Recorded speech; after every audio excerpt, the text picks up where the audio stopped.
സംസ്ഥാനത്തെ ഉന്നത വിദ്യാഭ്യാസ മേഖലയെ ചുറ്റിപ്പറ്റി പുതിയ വിവാദങ്ങൾക്ക് വഴിവെച്ചിരിക്കുകയാണ് പൈതൃക കോളേജ് പദവി സംബന്ധിച്ച പുതിയ തീരുമാനം.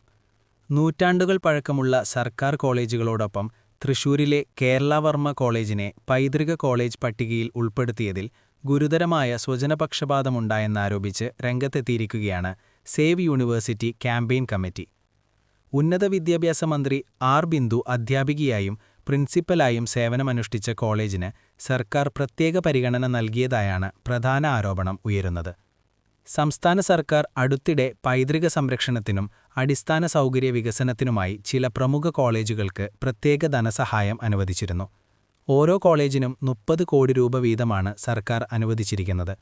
നൂറ്റാണ്ടുകൾ പഴക്കമുള്ള സർക്കാർ കോളേജുകളായ government Brennen college, Victoria college Palakkad, university college Thiruvananthapuram, Maharajas college Ernakulam എന്നിവയ്ക്കൊപ്പമാണ് കേരളവർമ്മ കോളേജിനും പൈതൃക പദവി ലഭിച്ചത്. എന്നാൽ ഈ തീരുമാനമാണ് ഇപ്പോൾ ശക്തമായ വിമർശനങ്ങൾക്ക് കാരണമായിരിക്കുന്നത്.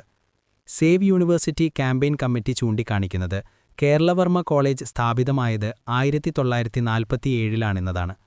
100 വർഷത്തിലേറെ പഴക്കമുള്ള നിരവധി കോളേജുകൾ സംസ്ഥാനത്ത് നിലനിൽക്കുന്ന സാഹചര്യത്തിൽ 150 വർഷത്തിലധികം പഴക്കമുള്ള സർക്കാർ കോളേജുകളോടൊപ്പം 1947-ൽ സ്ഥാപിതമായ ഒരു സ്വകാര്യ കോളേജിനെ പൈതൃക പട്ടികയിൽ ഉൾപ്പെടുത്തിയത് വിവാദമാണെന്നാണ് സംഘടനയുടെ നിലപാട്.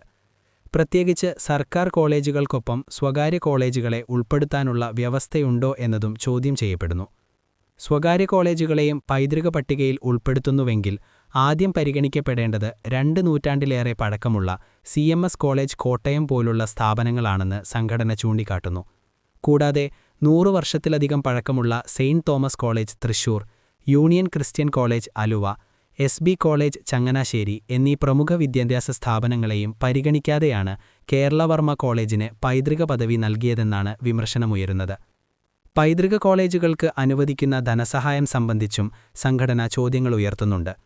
സർവകലാശാല ഗ്രാന്റ്സ് കമ്മീഷനായ യൂണിവേഴ്സിറ്റി ഗ്രാന്റ്സ് കമ്മീഷൻ സാധാരണയായി പൈതൃക കോളേജുകൾക്ക് പരമാവധി 5 കോടി രൂപ വരെ മാത്രമാണ് അനുവദിക്കുന്നത്. എന്നാൽ കേരള സർക്കാർ 30 കോടി രൂപ വീതം അനുവദിച്ചതാണ് ഇപ്പോൾ ശ്രദ്ധേയമാകുന്നത്. പ്രത്യേകിച്ച് ഈ ധനസഹായം ലഭിക്കുന്ന കോളേജുകളുടെ യോഗ്യത സംബന്ധിച്ചും ചർച്ചകൾ ഉയർന്നിട്ടുണ്ട്.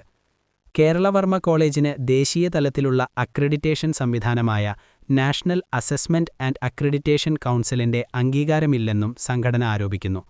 കൂടാതെ ദേശീയ വിദ്യാഭ്യാസ സ്ഥാപനങ്ങളുടെ റാങ്കിംഗ് സംവിധാനമായ നാഷണൽ ഇൻസ്റ്റിറ്റ്യൂഷണൽ റാങ്കിംഗ് ഫ്രെയിംവർക്കിലും കോളേജിന് ശ്രദ്ധേയമായ സ്ഥാനമില്ലെന്നും വിമർശനമുയരുന്നു. ഇത്തരത്തിൽ ആവശ്യമായ അംഗീകാരങ്ങളും റാങ്കിങ്ങും ഇല്ലാത്ത ഒരു കോളേജിനെ പൈതൃക പട്ടികയിൽ ഉൾപ്പെടുത്തിയത് UGC മാനദണ്ഡങ്ങൾക്കും വിരുദ്ധമാണെന്നാണ് ആരോപണം. പൈതൃക പദവി നൽകിയ മറ്റു സർക്കാർ കോളേജുകൾക്ക് 100 വർഷത്തിലേറെ പഴക്കമുണ്ടെന്നും അവയ്ക്ക് NAC A ഗ്രേഡ് ലഭിച്ചിട്ടുണ്ടെന്നും സേവ് യൂണിവേഴ്സിറ്റി ക്യാമ്പയിൻ കമ്മിറ്റി ചൂണ്ടിക്കാട്ടുന്നു. അതിനാൽ തന്നെ കേരളവർമ്മ കോളേജിനെ അതേ പട്ടികയിൽ ഉൾപ്പെടുത്തിയത് യുക്തിസഹമല്ലെന്നാണ് അവരുടെ അഭിപ്രായം. പ്രത്യേകിച്ച് മന്ത്രി ആർ. ബിന്ദു മുമ്പ് അധ്യാപികയായും പിന്നീട് പ്രിൻസിപ്പലായും സേവനമനുഷ്ഠിച്ച കോളേജാണെന്ന സാഹചര്യത്തിൽ സ്വജനപക്ഷപാതമുണ്ടായെന്ന സംശയം ശക്തമാണെന്നും സംഘടന പറയുന്നു. ഇതുമായി ബന്ധപ്പെട്ട് മുഖ്യമന്ത്രിക്ക് ഔദ്യോഗികമായി പരാതി നൽകിയിട്ടുണ്ടെന്നും സംഘടന അറിയിച്ചു. സർക്കാർ കാലാവധി അവസാനിക്കാനിരിക്കുന്ന സമയത്താണ് ഒരു സ്വകാര്യ കോളേജിന് 30 കോടി രൂപ അനുവദിച്ച തീരുമാനമെടുത്തതെന്നും അതിൽ ദുരൂഹതയുണ്ടെന്നും അവർ ആരോപിക്കുന്നു. അതിനാൽ തന്നെ കേരളവർമ്മ കോളേജിന് പൈതൃക പദവി നൽകുകയും 30 കോടി രൂപ അനുവദിക്കുകയും ചെയ്ത സർക്കാർ ഉത്തരവ് പിൻവലിക്കണമെന്നാണ് സംഘടനയുടെ ആവശ്യം. സംസ്ഥാനത്ത് ഉയർന്ന വിദ്യാഭ്യാസ മേഖലയിൽ പൈതൃക സംരക്ഷണത്തിന്റെ പേരിൽ എടുത്ത തീരുമാനങ്ങൾ രാഷ്ട്രീയവും ഭരണപരവുമായ ചർച്ചകൾക്ക് വഴിവെക്കുന്നത് പുതിയ കാര്യമല്ല. എന്നാൽ ഈ വിവാദം കൂടുതൽ ശക്തമാകാനുള്ള സാധ്യതയാണ് ഇപ്പോൾ കാണുന്നത്.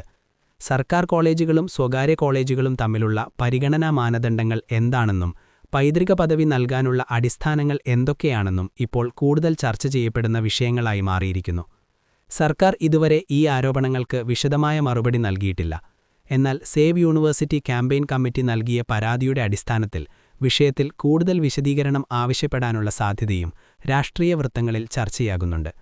വിദ്യാഭ്യാസ രംഗത്തെ സുതാര്യതയും നീതിയുക്തതയും ഉറപ്പാക്കേണ്ട സമയത്ത് ഇത്തരമൊരു വിവാദമുയർന്നിരിക്കുന്നത് സംസ്ഥാനത്തെ ഉന്നത വിദ്യാഭ്യാസ മേഖലയിലെ ഭരണ നടപടികൾ വീണ്ടും പരിശോധിക്കേണ്ട സാഹചര്യം സൃഷ്ടിച്ചിരിക്കുകയാണ്.